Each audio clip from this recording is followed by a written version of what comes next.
बोलो जयकारा बोल मेरे श्री गुरु महाराज की जय।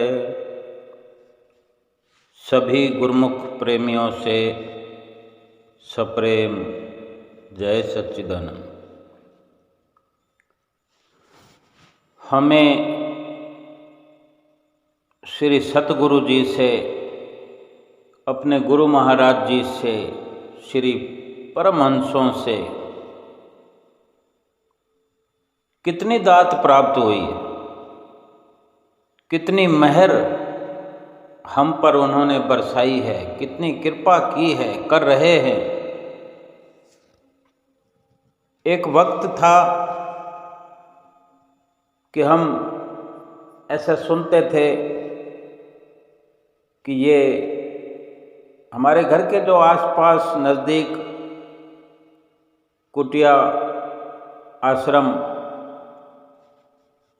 जैसे भी जिस अवस्था में पहले पहल हुआ करते थे, या कुटिया व आश्रम नहीं भी होते थे तो कहीं ना कहीं किसी घर में आदरणीय महात्मा जन श्री आनंदपुर दरबार के आया करते थे, पधारा करते थे। और किसी प्रकार से हमें ये सुझाव मिला, सूचना मिली और हम बस खींचे चले गए वहाँ। कोई कुछ भी आधार नहीं था और ये समझ भी नहीं थी, कुछ समझ भी नहीं पाए कि हम किस लिए वहाँ चले गए। श्री आनंदपुर धाम दरबार के कहीं कोई आदरणीय महात्मा जन भाईजन आए और हम वहाँ पहुँचे किसी के साथ, और वहाँ बैठक मिल गई। सत्संग श्रवण किया, सत्संग की प्राप्ति हुई। सत्संग सुना तो सही, सत्य का संग पहले किया नहीं कभी, और किन्हीं घड़ियों में सत्य का संग होता रहा है जीवन में, तो समझ नहीं पाए कि सत्संग क्या है और सत्य का संग क्या है। लेकिन जब सत्संग श्रवण किया तो सत्संग में ही सत्संग के मायने समझाए गए। फिर भी कोई विशेष समझ नहीं आई, लेकिन ये सिलसिला चल पड़ा है कि जब जब भी ऐसे अवसर मिलते, हम गुरुमुख प्रेमियों को, जहाँ कुटिया या आश्रम थे, कुछ गुरुमुख भाइयों को वहाँ जाने से इस प्रकार एक कदम दर कदम राह मिलती गई। कहीं किसी के घर इस प्रकार का अवसर मिलता तो वहाँ से ये सोहबत संगत जो मिलनी शुरू हुई, एक प्रकार से आगे चलकर नाम की दात प्राप्त हुई। नाम के, नामदान के, नाम की बख्शिश के विशेष मायने तो समझे ही नहीं थे उस वक़्त, सुनते थे और देखा देखी एक दिन नाम की बख्शिश हो गई, नाम की प्राप्ति हो गई। और देखो, श्री परमहंस दातार, जिनका कलयुग में हुआ अवतार, उन्होंने इस धरती पर आकर ना तो हमारी जात पात देखी, ना हमारी अमीरी गरीबी देखी, न हमारे नीच कर्मों को देखा। हम तो बस नीच कर्मों का एक गठड़ी उठाए और मैले कुचले मन रूपी बर्तन को लेकर पहुंच गए और नाम की बख्शिश हो गई, नामदान मिल गया। ये शायद एक सुधरने का मौका हमें दिया, पाप कर्मों से बाहर निकलने का अवसर दिया, हमें नाम के साथ जोड़ दिया। इतनी रहमत हुई कि एक ही विशेष काम बताया भक्ति करने का, एक ही रास्ता सुझाया मुक्ति प्राप्त करने का कि भजन करो, सिमरन करो, आरती पूजा करो, सेवा करो, सत्संग करो, सत्य का संग करो, सतगुरु के दर्शन करो, ध्यान करो। अब हम क्या कर रहे हैं? इस बहुमूल्य दात की कीमत समझ रहे हैं? नहीं समझ रहे। हम विचार करें कि हम किस प्रकार से टाल मटोल कर रहे हैं। आज कहते हैं कि कल कर लेंगे, फिर कल कहेंगे कि कल कर लेंगे। जब हर काम के लिए समय हम निकालते हैं तो फिर भजन सुमरन के लिए क्यों नहीं समय निकालते? और समय को भजन सुमरन के अलावा, भक्ति के अलावा यूं ही समय निकाल रहे हैं। समय तो निकलता जा रहा है और फिर जो अंत में साथ जाएगा उसके लिए टाल मटोल।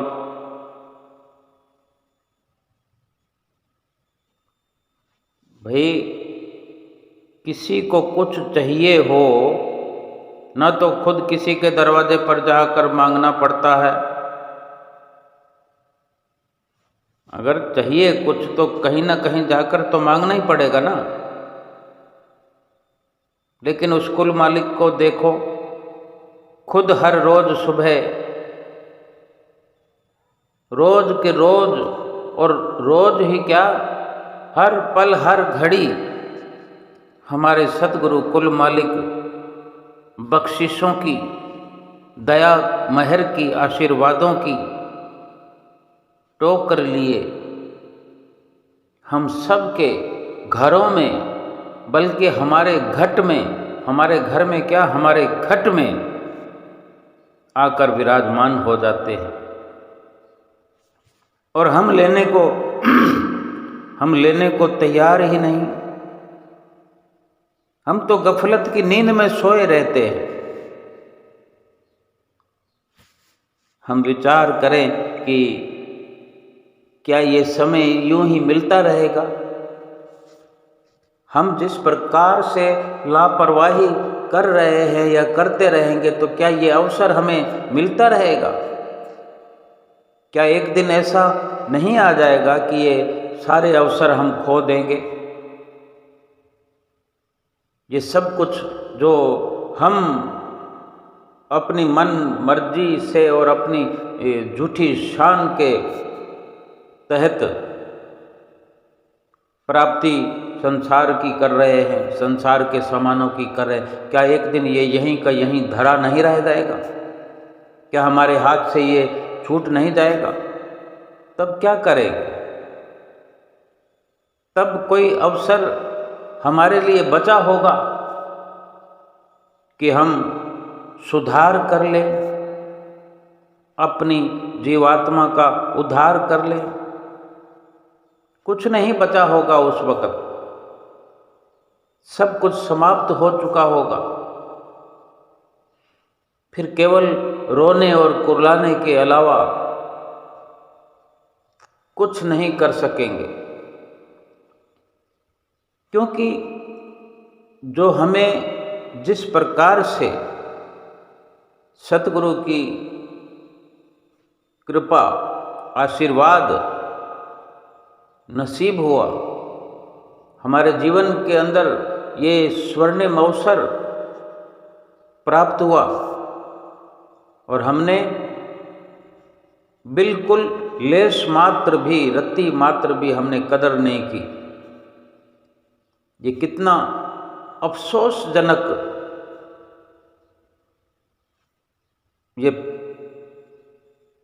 पहलू हमारे जीवन में शामिल होके रह गया कि इतने सुनहरे जीवन में इतना सुनहरा अवसर प्राप्त करके भी हमने एक दुखद पहलू अपने जीवन में ऐसा जोड़ लिया कि सब कुछ स्वाह हो गया, सब कुछ तबाह हो गया। इस जीवन के अंदर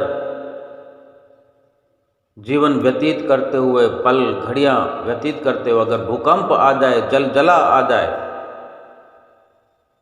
कैसा भी मंजर आ जाए दुखद से दुखद, लेकिन अगर नाम की बख्शिश हमें हुई है और नाम के साथ हमें जैसे सतगुरु ने जोड़ दिया है और हम जुड़ गए हैं और हम जुड़ करके नाम को साथ में लिए हुए हैं और हम नाम के साथ जुड़े हुए हैं, लगे हुए हैं, हम नाम की पालना कर रहे हैं, हम नाम जप रहे हैं, सुमरन कर रहे हैं, सतगुरु के बताए हुए रास्ते पर चल रहे हैं। उसी प्रकार युक्ति से ये साधन अपनाए हुए हम पल पल करके इन संसार की घड़ियों को अगर सफ़र में बढ़ते जा रहे हैं तो वो बड़े से बड़े जलजले, बड़े से बड़े भूकंप जीवात्मा का कुछ बिगाड़ नहीं सकते। जीवात्मा तो अजर और अमर है, केवल शरीर ही इन सांसारिक दुखों की अवस्था को प्रदर्शित करता है। ये दुख शरीर पर, ये अवस्थाएं शरीर पर दिखाई देती हैं, महसूस होती हैं, लेकिन अगर भजन सुमरन से, भगवान के नाम से गाफिल रहे, उसके बिना पल पल घड़ी घड़ी करके जीवन व्यतीत कर दिया, तो फिर ये सारी स्थितियां, परिस्थितियां जीवात्मा पर असर करती हैं, प्रभाव छोड़ती हैं और जीवात्मा फिर जन्म जन्मांतरों तक दुख जैसे भोगता आया है, फिर से उन्हीं दुखों में अलग अलग प्रकार के जीवन और नाना प्रकार के दुख, जिस प्रकार आंधी तूफान और जलजले, बाढ़ ये दुखों के स्वरूप हैं। एक जीवन में आते हैं इस प्रकार के दुख, और ये जीवन मनुष्य का अगर हमारे हाथ से छिन जाता है, हम कदर नहीं करते हैं, तो ना जाने कैसे कैसे जन्म जलों के रूप में हमें मिलते हैं। भयानक से भयानक मनुष्य शरीर छूट जाने के बाद फिर 84 लाख योनियों में जन्म मिलते हैं और उन्हें भोगना पड़ता है। क्या वास्तविकता को हम कभी समझ पाए? हम कर क्या रहे? बहुमूल्य जीवन के अंदर बहुमूल्य जो दात बख्शिश हुई हमें श्री परमहंसों की ओर से, गफलत में हमने कदर और कीमत नहीं करी और आज और कल के टाल मटोल में ही हमने सब कुछ समाप्त कर दिया। नींद में सोए रहे, फिर कैसे ये दोबारा समय मिलेगा? गफलत हम करते रहे, कर रहे हैं, तो एक ना एक दिन तो मौत का फरिश्ता आएगा ना। मृत्यु तो आखिरकार आना ही है मृत्यु ने। और फिर क्या आवाज लगाई जाएगी कि आओ भाई चलो, या यूं ही एक झटके में पलक झपकने की भी देर नहीं लगेगी और सब कुछ उड़न छू हो जाएगा।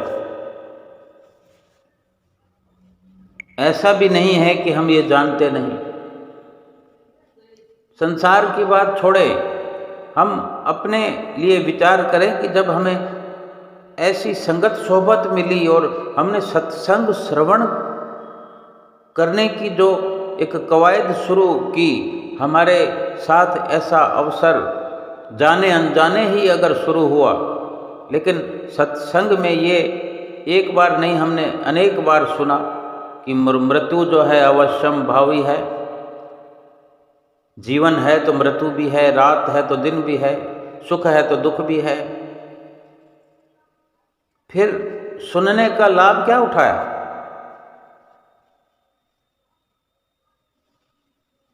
और जब मौत के फरिश्ते आकर बोलेंगे चल भाई तेरा समय खत्म हो गया, फिर क्या मौत ये देखेगी कि हमारे बच्चे सेट हो गए हैं कि नहीं, बच्चों के ब्याह हो गए हैं कि नहीं, सभी की शादी हुई कि नहीं, बेटे की हो गई तो बेटी बाकी है, बेटे और बेटी की दोनों की हो गई तो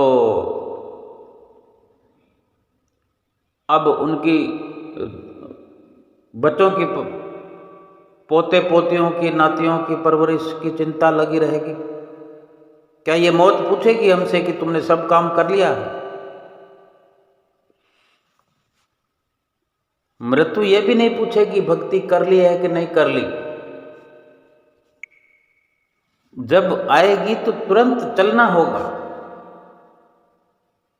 नहीं देखा जाएगा कि बिजनेस सेट हुआ कि नहीं,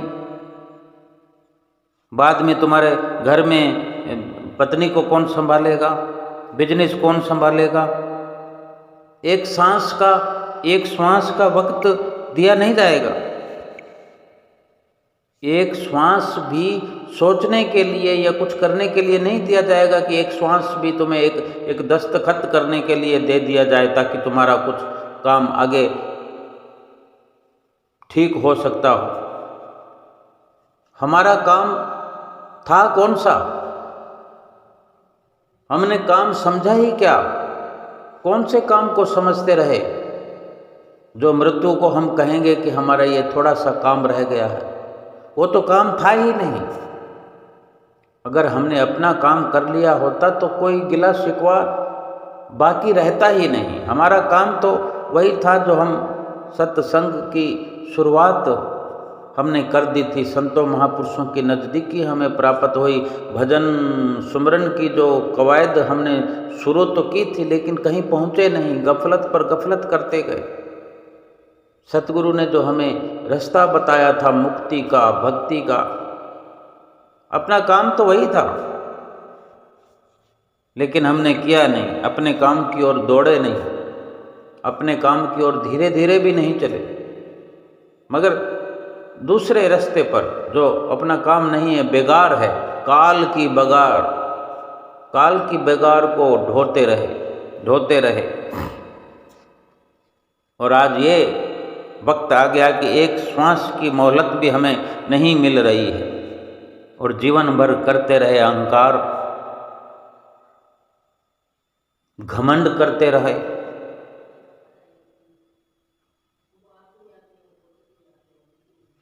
ना तो दौलत साथ गई,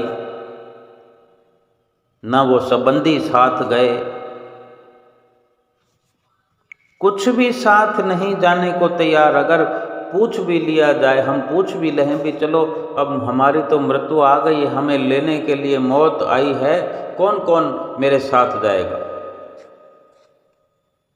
अवल तो इतना समय नहीं मिलेगा पूछने का कि हम पूछ लें, किसी को साथ ले लें। अगर मिल भी जाए 2 सेकंड पहले या 4-5 सेकंड पहले, 10 सेकंड पहले इशारा हो जाए कि मृत्यु आकर खड़ी हुई है और 10 सेकंड बचे हैं और हम पूछ लें किसी से भी, तो क्या कोई हमारे साथ जाने को तैयार हो जाएगा? हम अच्छी तरह से जानते हैं, हम इतने समझदार हैं, बुद्धिमान हैं कि हमारे साथ कोई नहीं जाएगा। अगर कुछ साथ में जाएगा तो वो प्रभु का नाम, जो हमें सतगुरु ने जीवन भर समझाया,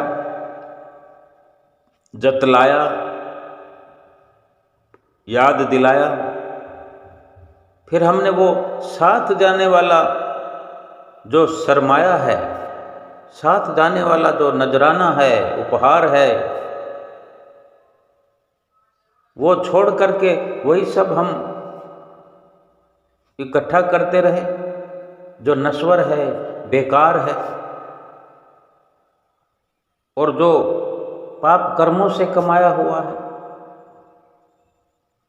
जो संसारिक, मायावी, नाशवान, जो कुछ भी यहाँ रह जाने वाला है, उससे जो प्रीत लगाई, उससे तो केवल और केवल पापों की गठड़ी ही, कर्मों की गठड़ी, पाप कर्मों की गठड़ी ही एक और हमने बांध ली।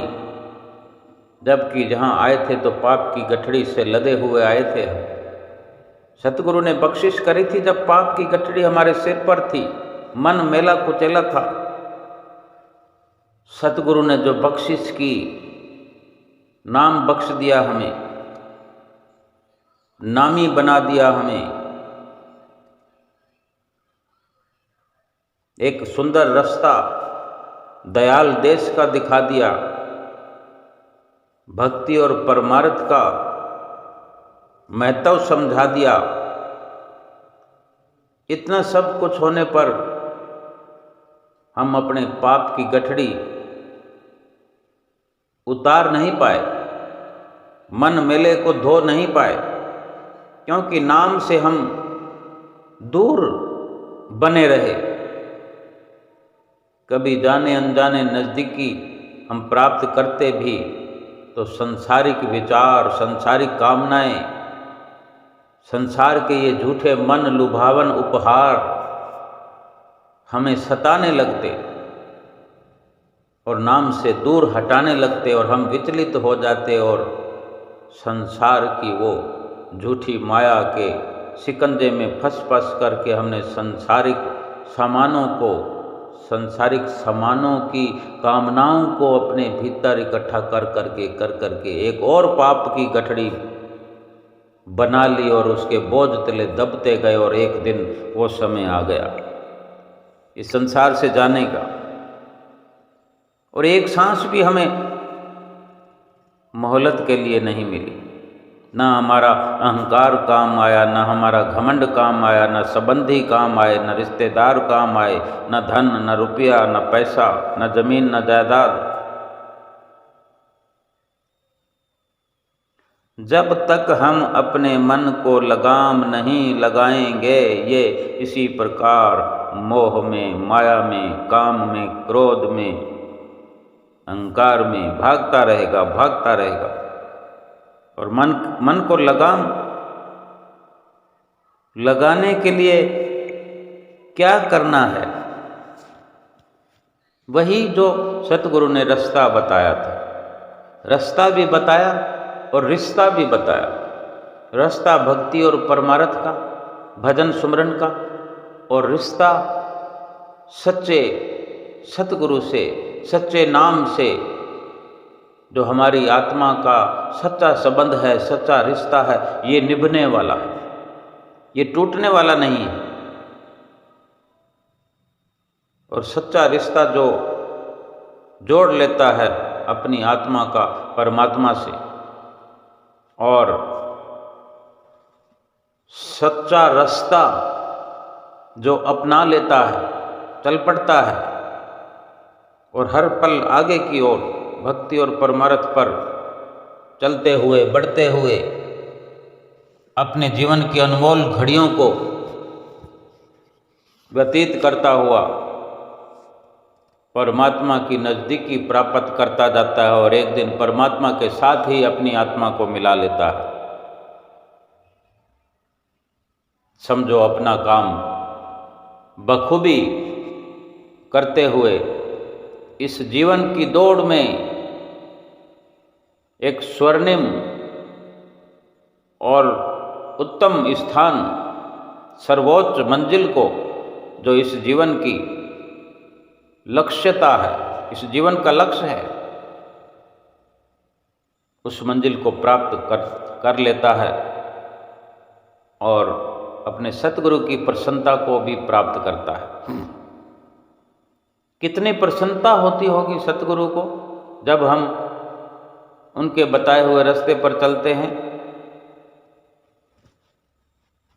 और अगर उनके बताने पर भी हम अपने मन को लगाम नहीं लगाते हैं और भजन सिमरन से जब मन ये भाग भाग कर 84 लाख योनियों के मसाले की ओर जाता है, यानी संसार की ओर भागता है, संसार की लिप्तता में हर वक्त लगकर नाम भजन सुमरन 5 नियमों की पालना के लिए टाल मटोल करता है, तो फिर एक दिन पछताना पड़ता है।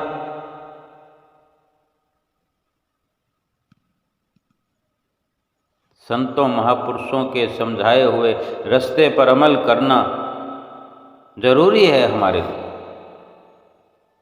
अगर मन पर लगाम लगानी है तो भजन सुमरन ही एक मात्र जरिया है मन को ठहराने का, मन को लगाने का, कि बार बार प्रयास करते रहने से, बार बार मन को संसारिक आकर्षण से खींच करके सतगुरु के बताए हुए रास्ते पर चल करके इस मन को लगाकर ही सफलता प्राप्त की जा सकती है। मन 84 लाख योनियों में जाने वाले कार्यों में लगा रहेगा। यूँ समझे कि अगर नाम भजन सुमरन भक्ति की कमाई नहीं की तो 84 लाख योनियों में जाना निश्चित है। और भजन सुमरन में लग करके, भक्ति की कमाई में लग करके, भक्ति के धन को इकट्ठा करके अगर जीवन व्यतीत करते हैं तो फिर 84 लाख योनियों का कोई नाम भी नहीं लेगा, क्योंकि 84 लाख योनियों से बहुत दूरी बन चुकी होगी और भगवान के घर से नज़दीकी लगातार बनती हुई तो भगवान के घर में ही हमें पहुंचा देगी। अब निश्चित तो हमें करना है, निश्चय हमने करना है, हमने ये सुनिश्चित करना है कि हमें भगवान के घर जाना है या काल के घर जाना है। कोई चाहता तो नहीं है कि काल के घर में जाए, लेकिन अगर कार्य काल के घर में पहुंचने वाला हम करेंगे तो काल के घर में ही पहुंच जाएंगे। जिधर हमारा मुख होता है उस ओर ही जो मंजिल या मुकाम है वहीं पर पहुंचा जाएगा। हमारी मंजिल काल की है या हमारा सफ़र काल की ओर हो रहा है तो काल के द्वार पहुंच जाएंगे, नरक द्वार में पहुंच जाएंगे, क्योंकि भगवान के घर को तो हमने पीठ दे दी है, भगवान के रास्ते को, भक्ति के रास्ते को हमने पीठ दिखा दी है। और फिर हम अगर ये विचार करें, ये सोचें या ये कहें, कोई गिला शिकवा कहें कि हमने तो अच्छे कार्य किए थे, भगवान ने हमारे साथ ऐसा क्यों कर दिया। कर्म तो हम आप भी करते हैं, आप ही जीव कर्म करे, आप ही जीव कर्म करे, आप ही ते फल भुगत, आप ही रमत संसार में, आप ही ते होवे मुकत। खुद ही संसार में फंसते हैं, खुद ही मुक्त हो सकते हैं, खुद ही कर्म करते हैं और भोगते हैं। चाहे हम संसार में रमे रहें, चाहे संसार से मुक्त हो जाए, फैसला तो हमारा अपना है। सतगुरु ने तो हमें हर वक्त समझाया है। हम कितने भाग्यशाली हैं कि संसार में लाखों लाखों करोड़ों करोड़ों लोगों से भी हमारा ऊपर श्रेष्ठ दर्जा है गुरुमुख का। गुरुमुख बनकर ये जो लापरवाही हो जाए, गुरुमुख बन करके अगर हम अपने आप को गिरावट में ले जाएं तो बड़े दुख की बात है, बड़ा अफसोसजनक ये जीवन हमारा हो जाएगा। ये स्वर्णिम जीवन जो है अफसोस करने के लायक अगर हम बना देंगे, फिर कौन हम पर भरोसा करेगा, कौन विश्वास करेगा? फिर एक श्वास का भी भरोसा नहीं किया जाएगा।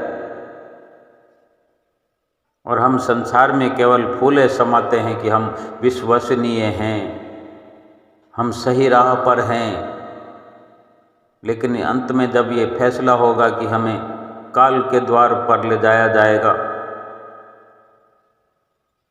फिर हमें अपने ऐसे फैसले पर बड़ा अफसोस होगा कि हम गलत थे। कोई स्कूल में पढ़ते हुए बच्चे अगर गलत प्रश्नों का उत्तर लिख करके भूलेखे में रहते हैं कि मैं तो पास हो जाऊंगा, तो जब वो रिजल्ट आता है, दूध का दूध पानी का पानी हो जाता है। जब बहुत पश्चाताप होता है। वास्तव में एक एक श्वास, एक एक पग चलते हुए सही निर्णय के साथ सफर हम करें, यानी संतों महापुरुषों की अगर हमें शरण मिल गई है, नाम की बख्शिश हो गई है, और जो सतगुरु की संगत में, उनकी नज़दीकी में, उनकी सोहबत में, उनके चरणों में जो हमें बैठक मिली है, जहाँ हम बैठ कर के भगवान की महिमा के गीत गाते हैं, उस स्थान को ही बैकुंठ कहते हैं। वो स्थान बैकुंठ से कम नहीं है। पूरा जीवन संघर्ष करके बैकुंठ की प्राप्ति हो जाए तो गनीमत समझा जाता है। लेकिन हमें जो अवसर मिला हुआ है, सतगुरु की चरण शरण प्राप्त हुई है, और जहाँ हम बैठ कर के, चाहे अपने घर में भी बैठ कर के श्री परमहंसों की चरण शरण में बैठ कर के, उनके आगे बैठ कर के, या अपने भीतर अपने घट में सतगुरु को हाजिर नाजिर महसूस करते हुए उनकी महिमा के गीत हमारे घट में चलते रहते हैं, हमारा बैकुंठ का स्थान हमारे भीतर में बना रहता है। बाहरी तौर पर भी जहाँ हम सतगुरु की महिमा के गीत गाते हैं, वो स्थान बैकुंठ ही है। और भगवान की महिमा के गीत में मगन प्रेमियों का जो अंतःकरण है वो शुद्ध हो जाता है। तो ये जीते जी जीवन रहते ही हमें ये इशारे मिलने लगते हैं कि हम बैकुंठवासी हो गए, बैकुंठ हमारा अधिकार हो गया, बैकुंठ धाम में जैसे हमारा नाम लिखा गया, क्योंकि हम उस ओर बढ़ते चले जाते हैं, उस लोक के अधिकारी होते जाते हैं। जहाँ जिस जगह पर किसी प्लॉट को खरीद लिया जाता है तो कितनी एक तसल्ली हो जाती है उस प्लॉट के बारे में कि ये हमने अपने नाम से रजिस्टर्ड कर लिया है। सरकारी नज़रिए से हमें उसकी खरीद फरोख्त की जो रसीद मिल जाती है, हम बखूबी उस प्लॉट पर रहने के अधिकारी हो जाते हैं, उस पर मकान बनाने की शुरुआत करते हैं और इंतज़ार करते हैं। बेशक 1 साल लग जाए, 2 साल लग जाए, लेकिन हमें तसल्ली हो जाती है कि इस मकान में रहने के हम 100% अधिकारी है। क्योंकि हमारी जो पुरजोर कोशिश, जो असल में हमने वो प्लॉट अपना कर लिया है, तो वहाँ के अधिकारी हम ही हैं। तो मालिक के धाम में, भगवान के घर में हमने रहने का जो एक रजिस्ट्रेशन कर लिया है और भगवान से लगातार पल पल करके संपर्क बनाए हुए हैं, और भगवान भी हमसे संपर्क बनाए हुए हर वक्त हमें साथ में रखने के लिए, साथ में ले जाने के लिए वचनबद्ध है। दूसरे रास्ते की तो हमें खबर ही नहीं है कि कोई काल की ओर या नरक की ओर, 84 लाख योनियों की ओर भी कोई रास्ता जाता है। उसके तो हमने संभाल ही नहीं की, तो फिर कैसे जाएंगे वहाँ, जब हमने एक ही पाठ पढ़ा है भगवान के नाम का, तो उसी का ही फैसला हमारे पक्ष में आएगा। वास्तव में जो हम बखान करते हैं, जीवा से गाते हैं, गुनगुनाते हैं, भजन गाते हैं, बड़े सुंदर होते हैं, भगवान की रचना से भरपूर होते हैं। लेकिन भगवान की रचना में जब तक हम अपने चित्तवृत्तियों को नहीं जोड़ेंगे, भगवान की रचना को अपने भीतर नहीं बसाएंगे, तो जिह्वा से रटा लगाने से क्या होता है। संत महापुरुष फरमाते हैं कि गाया तिन पाया नहीं, अन गाए ते दूर, जिन गाया विश्वास से ताके सदा हजूर। कि जिन्होंने केवल जिह्वा से ही भजन कीर्तन अथवा गीत गाए, वे भगवान को नहीं पा सके, और जिन्होंने गाया ही नहीं, जिन्होंने कभी गाया ही नहीं, फिर वो तो कभी पा सकते ही नहीं। लेकिन जो विश्वास से, श्रद्धा से, प्यार से गाते हैं, गुनगुनाते हैं, भगवान सदा उनके हृदय मंदिर में विराजमान रहते हैं। सीधी सिंपल सी बात है कि केवल जुबान से रट्टा लगा लिया, अपने भीतर दिल में, हृदय में कोरापन है, तो भगवान को कैसे पाएंगे। और जो जिह्वा से रट्टा भी नहीं लगाते, उनका तो भगवान प्राप्ति का सवाल ही नहीं उठता। हाँ, जो जिह्वा से गा रहे हैं, गुनगुना रहे हैं, भीतर वही सतगुरु का प्रेम छलक रहा है, यानी गदगद कंठ से गा रहे हैं, दिल से जो आवाज निकल रही है, वर्णन हो रहा है, उस दिल में तो प्रभु स्वयं विराजमान हैं। कहीं से लाकर करना नहीं है विराजमान, प्रभु स्वयं विराजमान है, सतगुरु विराजमान है, हृदय के मंदिर में विराज रहे। बस हम उस दिन को याद करें कि श्री परमहंसों की हम पर बड़ी विचित्र जो कृपा हुई, उसकी कीमत हम समझें, उसकी कदर समझें कि किस प्रकार से उन्होंने हमें कहाँ से उठाकर कहाँ पहुँचाने की कवायद शुरू कर दी।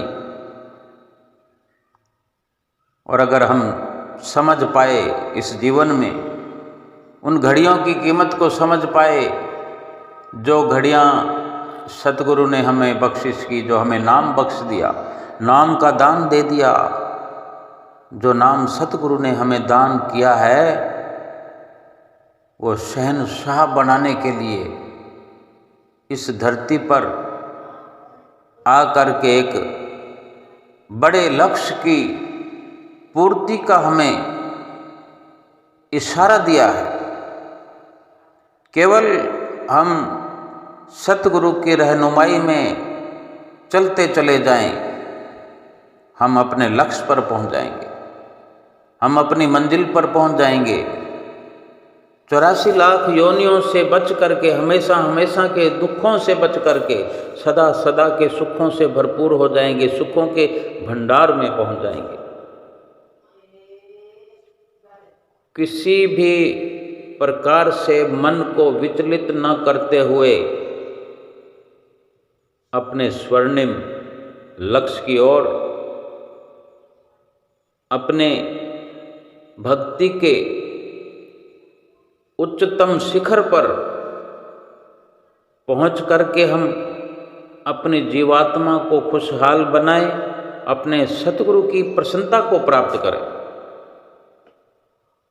सतगुरु की प्रसन्नता प्राप्त करने के ये मायने नहीं कि हम सतगुरु को 56 भोग लगाएं, सतगुरु के चरणों में विभिन्न प्रकार के आडंबर भेंट करें। सतगुरु को किसी प्रकार का प्रलोभन नहीं है।